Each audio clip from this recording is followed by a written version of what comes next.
শারদীয় দুর্গোৎসবে সার্বিক আইন শৃঙ্খলা এবং সুষ্ঠুভাবে এই দুর্গা উৎসব সম্পন্ন করার প্রস্তুতি সভার সম্মানিত সভাপতি, সাভারের বর্তমান সবচেয়ে জনপ্রিয় সকলের আস্থাভাজন উপজেলা নির্বাহী কর্মকর্তা জনাব আবু বকর সিদ্দিক, উপস্থিত আছেন প্রেসিডেন্ট মহোদয়, উপস্থিত আছেন অফিসার ইনচার্জ সাভার এবং আশুলিয়া, সর্বোপরি আমার উপস্থিত আছেন বাংলাদেশ জাতীয়তাবাদী দল বিএনপি সাভার উপজেলার সাবেক সভাপতি হাজী জামালউদ্দিন সরকার কাকা, উপস্থিত আমাদের পৌরসভার বারবার নির্বাচিত কমিশনার এবং সাভার পৌরসভার বিপ্লবী সভাপতি খন্দকার শাহ মাইনুর হোসেন বিল্লু ভাই, আশুলিয়া থানার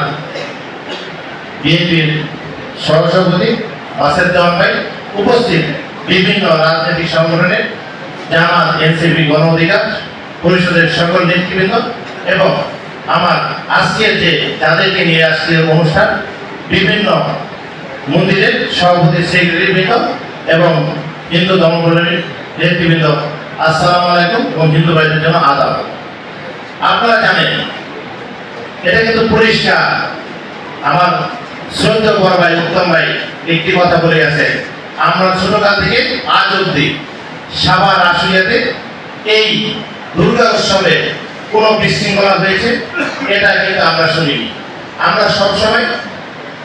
যেমন ঈদের উৎসবের আমেজ থাকে, পূজাতে দুর্গা পূজাতেও সেই একই আমেজে কিন্তু আমাদের সাভার আসলে সেটা পালন হয় এবং আমরা আশা রাখি এবং বিশ্বাস করি যে এবারও সেটা আমরা শান্তিপূর্ণভাবে করতে পারবো এবং সেই পূজা উদযাপন করার জন্য কিন্তু আমাদের কারো প্রয়োজন হয় না। কিন্তু যেহেতু একটি রাষ্ট্রীয় সিদ্ধান্ত, সেই কারণে আপনাদের সবাইকে নিয়ে বসতে হয়। তাদের